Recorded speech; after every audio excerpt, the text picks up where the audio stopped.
그리스도 안에서 사랑하는 성도 여러분, 베레아 교실의 이동훈 목사입니다. 여기 부산은 일기예보를 보다 보면 다른 지방과 좀 달리 꽤 기온이 낮은 편인데, 그럼에도 불구하고 최근 며칠은 엄청 더웠습니다. 아마 다른 곳은 얼마나 더 더울까 염려가 될 정도입니다. 아무쪼록 건강하시고 자기 영혼을 돌아보며 정말 지나침이 없을 정도로 지나치도록 열심히 자기 영혼을 잘 살필 수 있는 여러분들이 되었으면 합니다. 이와 같이 베레아 교실을 시작하면서 제가 앞전에 우리가 진도가 나가야 됨에도 불구하고 자꾸 뒷덜미를 잡힌 것과 같은 기분이다. 그래서 제3, 제4 다시 지나간 주제들을 살펴보고 싶은 심정이다는 말씀을 드렸습니다. 이는 오늘도 마찬가지입니다. 뭔가 이동훈 목사가 베레아 교실이라는 이름으로 하려고 하는 말이 무엇인지를 여러분들이 좀 헤아려 주셨으면 하는 마음입니다. 왜 저희가 굳이 유튜브라는 이 귀한 매체를 통해서 베레아 교실이라는 요거들 먹을 짓을 하는가? 허구 많은 갖다 댈 수 있는 명칭 가운데서 왜 욕 얻어먹는, 비난받는, 결코 잘했다라고 하지 않을 것 같은 베레아라는 이름을 빌어서 제가 복음을 전하려 하는가 하는 것입니다. 그래서 제가 말씀드립니다. 성도 여러분, 베레아는 그렇게 호락호락하지 않습니다. 그렇게 호락호락할 것 같으면 아마 시조인 김동 목사님 자신이 벌써 냅다 던져버렸든지 당신이 포기를 해버렸든지 한국교회랑 상종을 하지 않으려고도 했을 겁니다. 그럼에도 불구하고 제가 한국교회에 머물러 있으면서 이 복음을 전하려 하는 것을 알아야 하는 것입니다. 뭔가 이해해야 할 여력이 남아 있다는 것입니다. 이는 흔히 우리가 짐작하고 알고 있는 것과 같은 베레아 귀신론에 관한 이야기가 아닙니다. 정말 잘 모르는 사람들이 하는 행태인데, 저는 일찍 이를 잘 파악하고 있었습니다. 베레아 이론 전체에 있어서 귀신론은 아마 1%도 안 될 겁니다. 아마 0.5% 정도는 그러면 한 200분의 1이라는 뜻인데, 한 200분의 1이라면 그건 좀 이해가 된다. 그렇습니다. 한 200분의 1 정도라면 그저 수긍을 할 수 있을는지 모르나 100분의 1도 안 될 것입니다. 그건 전혀 베레아 전체의 구조에서 중요한 포션을 차지하고 있지 않습니다. 따라서 베레아에 대한 이러저러한 논란은 한국교회가 아직 베레아가 무엇인지 정체가 파악이 안 되었다는 생각이 듭니다. 베레아라는 이 귀한 복음, 이 귀한 복음에 은혜 받은 수많은 기라성 같은 주의 종들, 그들이 이야기하는, 또 시므온 저서들을 통해서 소개된 시므온의 말씀과 그의 녹음 테이프와 또 다른 매체들을 통한 그가 전하는 말씀들을 보면 한국 교회가 아직 멀었다 하는 생각도 듭니다.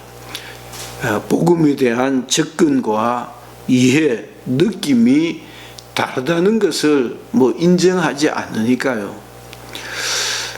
가장 중요한 것은 아마도 대부분이 기독교라고 하는 종교로 이해할 것이라는 짐작입니다. 그렇습니다. 기독교는 세계 종교의 하나입니다. 그건 문화사적으로 그렇게 하는 것입니다. 그러나 과연 하나님께서 우리에게 예수 믿어 구원받는 이 도리를, 이 신앙을, 이 믿음을 소개하였을 때에 우리에게 종교를 주셨을까요? 과연 종교가 할 수 있는 것이 무엇일까요? 종교에 생명력이 있을까요? 마침 말씀을 전하다 보니까 제가 생각나는 것이 있습니다. 오늘 주일 하루 종일 저의 뇌리를 떠나지 않는 어떤 인물이 있었습니다. 어떤 이가 그에게 복음을 전했습니다. 정말 어려운 시대에 그가 전하는 복음을 듣고 펑펑 깨어졌습니다. 놀랍게 이 어려운 시대에도 복음의 진수를 이해를 하고 그는 예수를 영접하고 꽤 열심히 관심을 갖는 듯이 보였습니다. 그러나 그는 이러저러한 소문을 견디지 못하고 떠나고 말았습니다. 그리고는 아주 부산에서 대형교회라고 할 수 있는 교회에 나간다 하는 소식을 들었습니다. 종교인을 만들기 위해서 우리가 복음을 전했던 것은 아니다라고 하는 생각이 하루 종일 저를 떠나지 않았습니다. 종교인, 또 한 사람의 종교인이 아쉬워서 또 종교인을 만들기 위해서 우리가 그에게 그렇게 진지하게 복음을 전하지는 않았다는 것입니다. 기독교를 종교로 이해하는 이가 대부분일 것입니다. 이를 퍼센테이지라는 수치로 확인할 도리는 없습니다만은 대충 짐작이라는 어떤 촉감이라는 게 있지 않습니까? 그걸 들어서 얘기하면 좀 무례한 느낌도 없지 않아 있습니다만은 과연 한국 교회에서 한국 교회 강단을 지키고 있는 목사님들 가운데 제대로 복음이 무엇인지, 기독교회가 무엇을 이야기하려고 하는지, 신앙을 어떻게 지키고 사수하고 또 전파해야 하는지 알고 있는 분이 몇 프로나 될까요? 제가 교제하며 함께 지냈던 동료들이 있지 않습니까? 그 동료들이 같은 학교에서 학숙을 하고 그들이 안수를 받고 목회를 하고 있지 않습니까? 제가 알고 있는 그 친구들 중에 과연 몇 프로나 주의 진리의 말씀을 이해했을까? 글쎄 참 자신이 없습니다. 외견상 그들도 곳곳에 흩어져서 목회자 폼 잡고 목회자로 살아가고 있습니다. 또 그럴듯한 설교를 전하고 있습니다. 그러나 정말 성경이 우리에게 이야기하려고 하는 복음을 알고 이해하고 성경이 놓치지 않는 복음의 진수를 붙들고 생명을 걸 수 있을까? 글쎄요, 역시 자신이 잘 붙지 않습니다. 저는 시몬 김기동 목사님을 만났을 때에 받았던 충격이 좋기, 정말 과감 없이 이야기해도 좋기 한 20년은 그대로 같은 것 같습니다. 그 생생한 느낌이 물론 중간에 거의도 사람이라고 하니까 얼마나 많은 빈정거림이 있고 그를 비난하는 소리들이 있고 뒷담들이 많이 있었겠습니까? 나도 또한 같이 짝꿍이 되어서 뒷담을 했을는지도 모르겠습니다. 그러나 정말 생생하게 잊을 수 없는 저의 발걸음을 여기에 묶어두게 하는 그 무엇이 있었던 것입니다. 그는 너무도 생생하게 하나님의 말씀을 하나님의 말씀으로 전하고 있었습니다. 참 신기하다.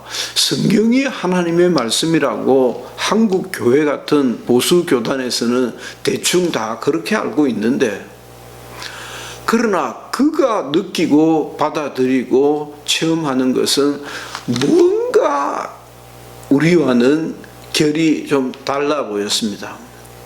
분명히 다른 것이었습니다. 우리가 성경이 하나님의 말씀이라고 생각지 않습니까? 그만이 성경이 하나님의 말씀이라고 인정합니까? 이 강좌에 관심을 가지고 계시는 여러분들도 성경이 하나님의 말씀이라고 생각하지 않습니까? 생각합니다. 그러나 그 결이 분명히 달랐습니다. 그는 마치 곁에서 누가 이야기하는 것 같은 아주 근위 있는 어떤 분이 생생하게 저에게 들려주는 말씀으로 받는 것에 비해서 우리는 관념적으로, 그냥 지식으로, 이해로, 합리적으로 받는 것이 아닌가 그렇게 생각합니다. 아무래도 오늘은 진도가 좀 나가야 할 것 같습니다. 지난 주간에 여러분들에게 약속드린 바가 있기 때문입니다. 월요일에는 한 주간의 첫 전반부를 말씀을 드리고 월, 화, 수 여러분들이 되새김질할 수 있는 시간을 좀 가진 후에 목요일 또 이른 아침 시간에 두 번째 강좌를 소개해 드리도록 하겠습니다. 오늘은 첫째, 우리는 하나님의 말씀에 진정한 근위를 부여해야 한다는 것입니다. 성경의 말씀은 전적으로 하나님의 말씀이라는 점에 근위를 주어야 하는 것입니다.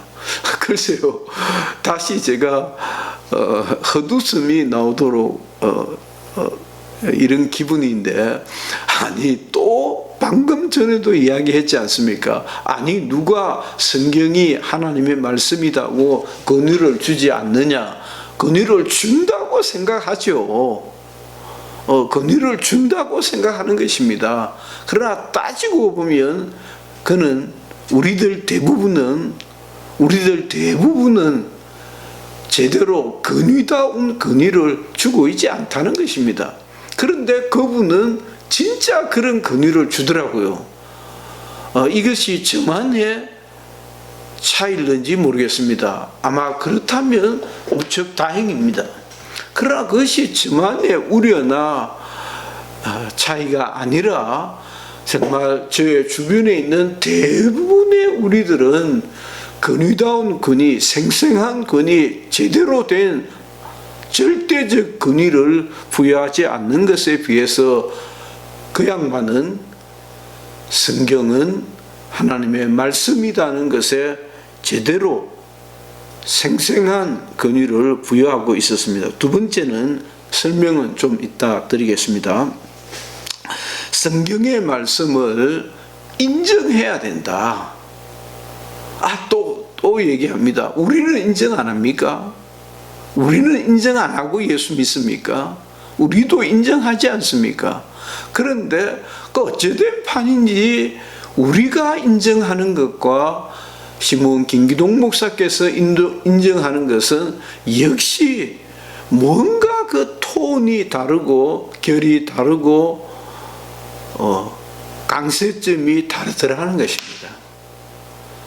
우리도 인정하지만은 우리는 대부분 다 넘어가고 통과 패싱 다 하고 그러다가 어쩌다가 한번 하나님의 말씀이라고 인정을 해야지, 권위를 줘야지라고 정신 차려가지고 인정을 주려고 노력하는 데 비해서 그는 정말 실감나게 인정을 하고 있더라는 것입니다. 성경의 모든 말씀은 살아있는 하나님의 말씀으로 인정해야 한다는 것입니다.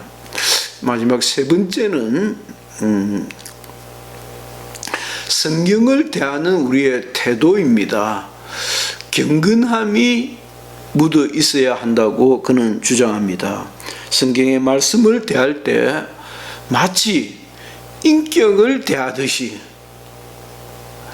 그러니까 만일 여러분들이 이 강좌에 관심을 가지신 여러분들이 옆에 진짜 이 나라 대통령이 있다면, 아니요, 부산 시장이 있다면, 여러분들이 사시는 곳에 시장님이 계신다면, 지역에 국회의원 끌빨 좋은데 그 국회의원이 있다면, 어떤 기관장들이 있다면, 아니 존경하는 어떤 은사분이 있다면 그분에게 정말 경건한 자세로 살아있는, 내가 참 예의를 갖춰야 하는 그분에게 합당한 예의를 갖추고 있는가.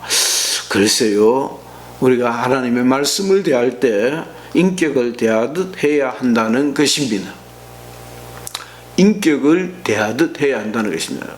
글을 읽는 것이 아니라 하나님께서 직접 우리에게 하시는 말씀처럼 들어야 한다는 것입니다. 결론과 관련된 사례가 좀 앞서 나왔습니다마는, 성경을 읽다가 안전병이 된 이에게 소자야 일어나라 할 때 그 일어나라라는 말을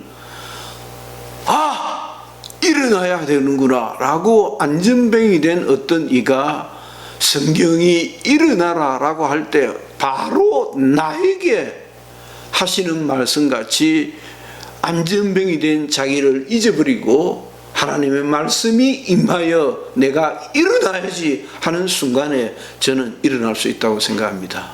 그러나 우리들 대부분은 그렇게 생각하지 않습니다. 그렇게 경험하지 않습니다.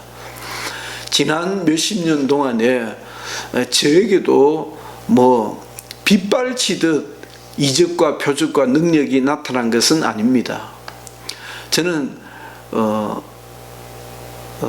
부인할 수 없는 정말 너무너무 신기한 그런 경험을 몇 번 가졌습니다. 정말 부인할 수, 하나님이 살아계시는 증거로다라고 정말 질급을 할 수 있는 그런 경험이었습니다. 그 경험이 10년에 한 번 정도라면 맞는 것 같습니다. 그래서 하는 말입니다. 제가 어느 날 그런 경험을 하고 또 다음 날 그런 경험을 했다면 그 다음번에는 거의 20년 만에나 한 번 올 수 있는 경험이다 하는 통계가 그렇게 얘기되는 것입니다. 10년 만에, 아니 어쩌면 10년 만에 이틀 연극법 경험하고 20년 만에 또 겨우 한 번쯤 경험할 때, 야, 이거 하나님은 어디에 계시나? 살았나 죽었냐? 과연 성경대로 내가 살아야 되는가? 그 믿음을 그대로 지킬 수 있겠습니까? 그런데 시므온은 그렇게 믿고 행하고 그렇게 증거하기를 수십 년 동안, 평생 동안 그렇게 유일하게 하시더라는 것입니다. 자신과 성경과의 다이렉트한 대화가 이루어진다면 하나님의 말씀은 얼마든지 현재성을 가지고 나타날 수 있다고 생각합니다. 성도 여러분, 우리가 하나님의 말씀을 인정한다면 그래서 그런 자세로 성경을 사모하고 읽을 것입니다. 정말 하나님의 말씀을 인정한다면 하고 거기에 몰입해서 하나님께서 나에게도 말씀하여 주십사라고 그렇게 몰입해서 성경을 읽을 것입니다. 제가 안수를 받을 때 기억나는 장면이 있습니다. 안수 고신교단의 그 안수 중에서도 그때 서울노회라고 그랬는데, 서울노회에 아주 좀 고약하기로 정평이 난 어떤 목사님이 계셔서, 야, 그 목사님 때문에 그 통과하기가 쉽지 않다고 알려졌습니다. 그래서 우리가 많이 쪼려가지고 시취생들이 그분을 접하고 그렇게 했었는데, 그때 가장 어려운 시간이 논문이 아니고 면접이었습니다. 면접이라고 하더라고요. 저는 면접을 마치고 나오니까 골이 터질 것 같이 아프더라고요. 그 면접 시간에 첫째 질문은 목사가 뭐냐라고 했습니다.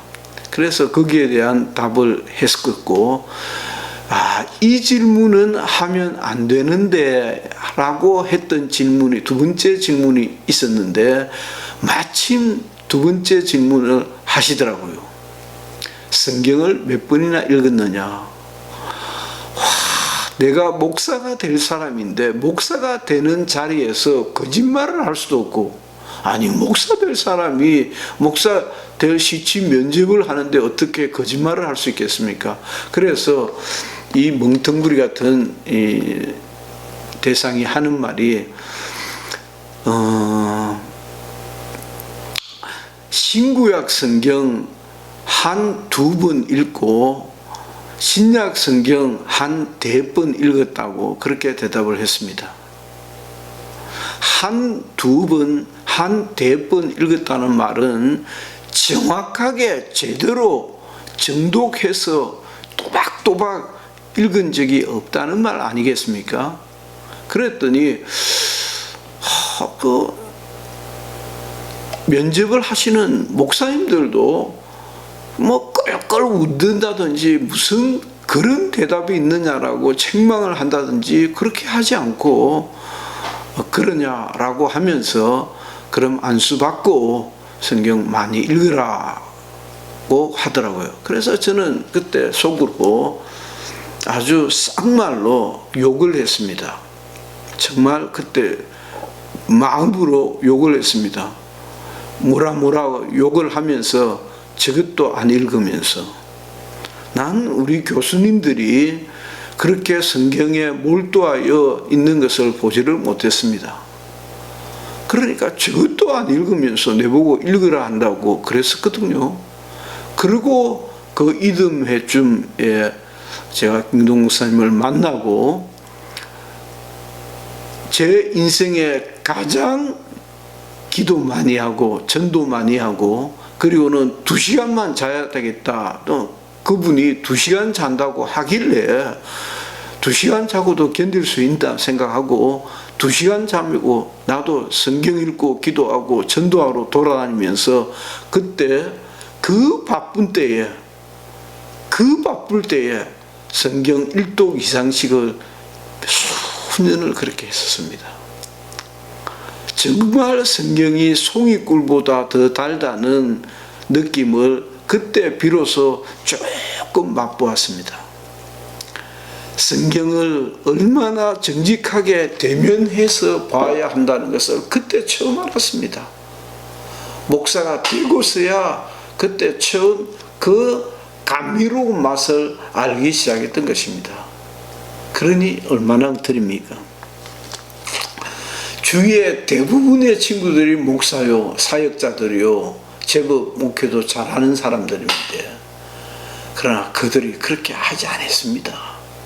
우리들 대부분이 그저 목회가 뭔지 잘 모르겠지만은 너무 바쁘고 성경에 몰두할 수 있는 시간도 없었고 몰두를 한다고 해도 뭐 줄을 긋고 뭐 암송을 하고 별짓을 다 하는 그런 세월을 적잖이 보내었지만은 정말 하나님의 말씀이 무엇인지 그 말씀에 근위를 부여하고 그 말씀이 하나님의 말씀인 것을 인정하고 그를 인격적으로 대하듯 성경을 대하였던가 거기는 상당히 의문점이 있습니다.